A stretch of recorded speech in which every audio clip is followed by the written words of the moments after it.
Hello everyone, welcome to BS tuition classes. आप सभी को बीएस ट्यूशन क्लासेस में स्वागत करता हूँ। आज कराने वाले हैं लाइफ एंड लर्निंग का समरी। अभी तक शायद अच्छा समरी यूट्यूब में नहीं डाला होगा कोई, तो ये रहा। बहुत सारे स्टूडेंट्स कमेंट कर रहे थे, सर लाइफ एंड लर्निंग का कम से कम समरी हमें अपलोड कर दीजिए, हम देखेंगे, एग्ज़ाम आने वाला है। तो ये देखिए, लाइन बाय लाइन समरी आ गया है। तो शुरू करने से पहले मैं चाहूँगा आप लोग बीएस ट्यूशन क्लासेस को सब्सक्राइब करें, वीडियो को लाइक करें, कमेंट करें, शेयर करें। और कोई भी पीडीएफ अगर चाहिए क्वेश्चन आंसर का, हमारे Telegram group BS tuition classes में आपको मिल जाएगा। तो चलो, the essay life and learning is a doctrine of Shaw's on philosophy of education, schooling, life and learning. इस ऐसे में जीबी शॉ अपना फिलोसॉफी देते हैं, बोले तो अपना education, schooling, life and learning का एक्सपीरियंस शेयर करते हैं। According to Shaw, learning is a continuous process that is not limited to one's schooling in academic institution. In fact, for him, real learning starts after schooling. GB Shaw के अनुसार learning एक continuous process है जो school तक limited या ख़त्म नहीं हो जाता है।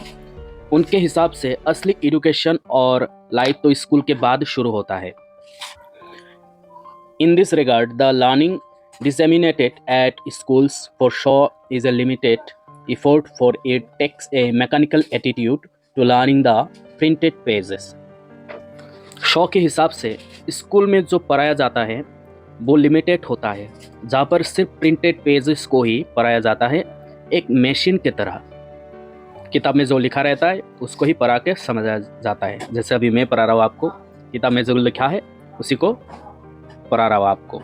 तो ये हो गया, एक मशीन की तरह पढ़ाया जा रहा है, ठीक है। तो इससे आप क्या सीखेंगे? कुछ भी नहीं, सिर्फ एग्जाम के लिए पढ़ रहे हैं आप, है ना। रियल लाइफ में कुछ इसका काम ही नहीं है, फ़ायदा ही नहीं है। Next, commenting on this, Shaw reflects on his informal education provided to him by a governess who Shaw considered was limited in knowledge herself and therefore didn't teach him everything as he wished or wanted to learn. तो इस संदर्भ में GB Shaw एक example के साथ बताते हैं कि जीबी शॉ के एक गवर्नेंस थी जो उसे यानी शॉ को पढ़ाते थे, पर गवर्नेंस उतना ही पढ़ाती थी जितनी गवर्नेंस को आती थी। शॉ को महसूस हुआ कि गवर्नेंस का नॉलेज लिमिटेड है।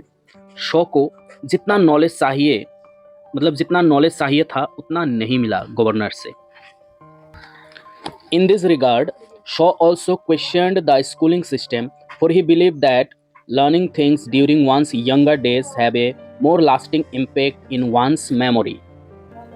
इस विषय पर शॉ स्कूल सिस्टम पर क्वेश्चन करते हैं कि उनको मानना था कि किसी के बचपन के दिनों में चीज़ों को सीखना किसी की मेमोरी पर एक परमानेंट इम्पैक्ट यानी प्रभाव पड़ता है। जो स्कूल लाइफ में अच्छे तरह से नहीं सुधार सका, नॉलेज गेन नहीं कर सका, तो पूरे लाइफ उसका इफेक्ट रहेगा। स्कूल में अगर आप नहीं पढ़ा अच्छे तरह से तो पूरा ज़िंदगी रियल लाइफ में उसका इफेक्ट पड़ेगा। अगर स्कूल में अच्छे तरह से पढ़ लिया तो रियल लाइफ में भी उसका अच्छा इफेक्ट ही होगा। तो ये बताया है इस लाइन में। To this end, Shaw appeals his readers to cram as much as possible during their young days. तो इस कारण शॉ अपने रीडर्स को कहते हैं कि एज मच एज पॉसिबल अपने बचपन में अच्छे तरह से पढ़ने को कहता है, ताकि भूल ना जाए, बाद में रियल लाइफ में उसका काम आए। जितना हो सके, जितना रट सके स्कूल लाइफ में, जो पढ़ सके तो पढ़ लो, ताकि उसके रियल लाइफ में कुछ फ़ायदा पहुँचे। This effort for Shaw is important as he felt that such a process of learning would make us better prepared for the great school of the world. Shaw के हिसाब से अगर हम ऐसे करते हैं तो हमारे ज़िंदगी के स्कूल में आराम से चल सकेंगे, हम उसके लिए रेडी हो जाएंगे। जो भी कठिनाई आएंगे हमारी ज़िंदगी में, उसके लिए हम क्या हो सकेंगे, रेडी हो सकेंगे। अगर हम स्कूल में ही अगर कुछ ऐसे पढ़ ले ताकि रियल लाइफ में कुछ काम आए, तो ज़िंदगी में कहीं भी कठिनाई आए उसके लिए हम तैयार रहेंगे। Adding to this, Shaw next elaborated on the rigid system of daily routine and which like German boots and socks are not curated for individual growth and benefits. इसके अलावा शॉ ने हमारे डेली रूटीन के बारे में भी बताया। डेली रूटीन को उन्होंने जर्मन बूट्स और सॉक्स के साथ कंपेयर किया है।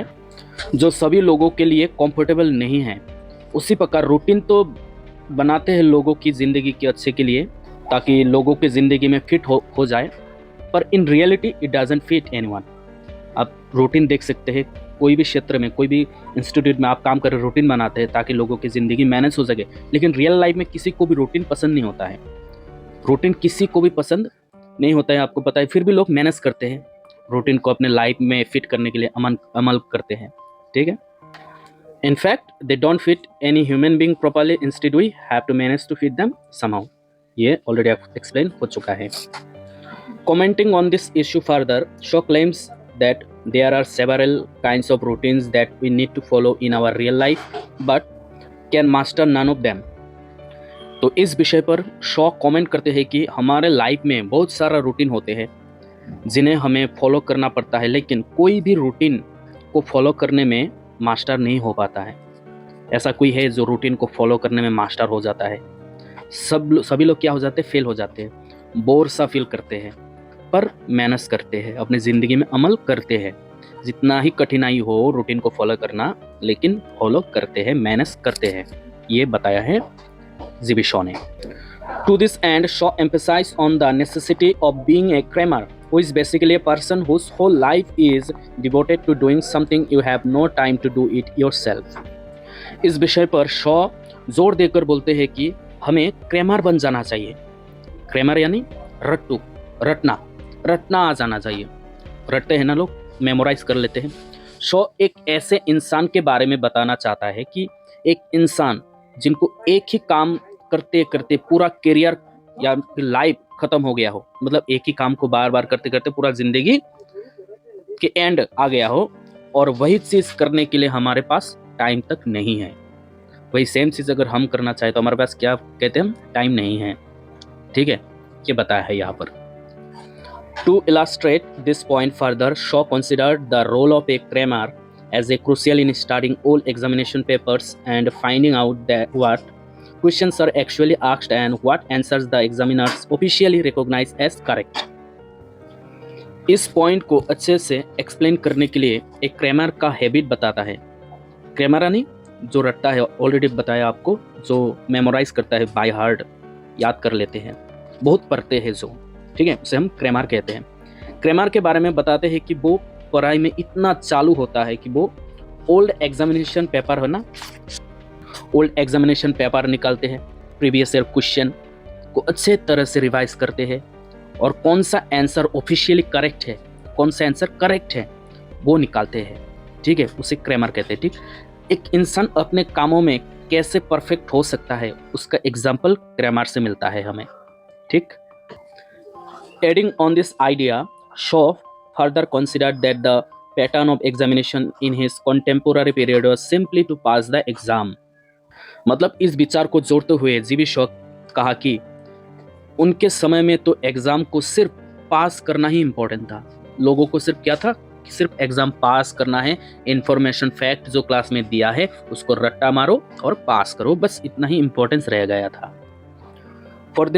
For this purpose, one is required to mechanically learn information and fact which may have no relevance to the student's current life. Shaw बताते हैं कि स्टूडेंट्स को जो स्कूल में सिखाया जाता है फैक्ट एंड इंफॉर्मेशन, उसको पढ़ के एग्ज़ाम देना है और पास करना है। इससे रियल लाइफ का कोई रिलेशन नहीं होता है। जैसे आइंस्टाइन एट स्कूल आपने पढ़ा ही होगा, वो कहता है कि फैक्ट एंड फिक्शन इंफॉर्मेशन का कोई इम्पोर्टेंस नहीं है, सिर्फ स्टूडेंट्स की स्किल को खा जाता है। पढ़ा है ना कि जो school education system often carves individual talent, Albert Einstein कहता है उनके चैप्टर में, तो यही है। स्कूल में जो पढ़ाया होगा ना, उसका रियल लाइफ में कुछ काम ही नहीं है। ठीक है, कुछ रिलेशन ही नहीं है स्कूल में जो सीखा होगा आपने, ऐसा बताया है जीबी शॉ ने। ठीक है, while this system may have been attacked for being redundant but a good grammar, it is otherwise for him. Old questions papers can indicate the possibility of questions for the upcoming exam and how this information can help student pass their exam with flying colors. हालांकि इस system का कोई value दिख नहीं रहा, student इसका विरोध कर सकते हैं, पर एक अच्छा पढ़ने वाला, बाय हार्ट पढ़ने वाला या फिर रटने वाले के लिए ओल्ड क्वेश्चन पेपर से अपकमिंग एग्जाम्स को बेहतरीन बनाते हैं। होते हैं ना कि जो रट्टा मारने वाला, अच्छे से पढ़ने वाला, प्रीवियस ईयर क्वेश्चन पेपर निकाल के अपकमिंग एग्जाम में क्या क्या आ सकता है, ठीक है, उसका इंगित मिल जाता है उसे, उसको इंडिकेट हो जाता है कि क्या क्या क्वेश्चन पूछे जा सकते हैं। और ऐसे जानकारी, ठीक है, ऐसे जानकारी किसी भी स्टूडेंट्स को आसानी से पास करने को मदद करेगा, ऐसा बोलता है कि। तो जीबी शो ये कहना चाहता है कि जो क्रैमर का हैबिट होता है ना, प्रीवियस ईयर क्वेश्चन उठा के पढ़ना कि अपकमिंग एग्जाम में कैसे कैसे क्वेश्चन आ सकता है, इसका ओरिजिनल आंसर क्या होगा, जैसे फुल मार्क मिल सके, ये जो टैलेंट है ये अगर दूसरे स्टूडेंट्स को पता चल जाए तो उसको पास मार्क मिलने से मदद हो जाएगा स्टूडेंट्स को। Adding to this, Shaw talked of the profession of medicine, clergy and navy which he considered still followed the conventional structure of education, skills and training। मतलब इसके अलावा शॉ ने मेडिसिन, क्लार्जी और नेवी की प्रोफेशन के बारे में बातचीत की। शॉ ने बोला कि ये लोग अभी भी पुराने एजुकेशन सिस्टम को फॉलो करते हैं, पुराने ट्रेनिंग स्किल को अप्लाई करते हैं। Such a conservative education system therefore requires us to know that subject from the perspective of the teacher examiner for showing of knowledge can get the students to an unfavorable situation।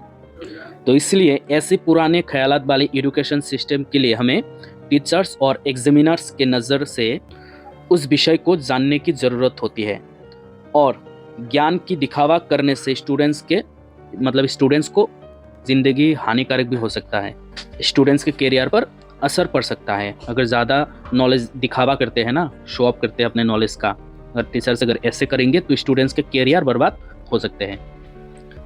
In fact, Shaw advises his readers to not let the examiners find out what you are thinking of।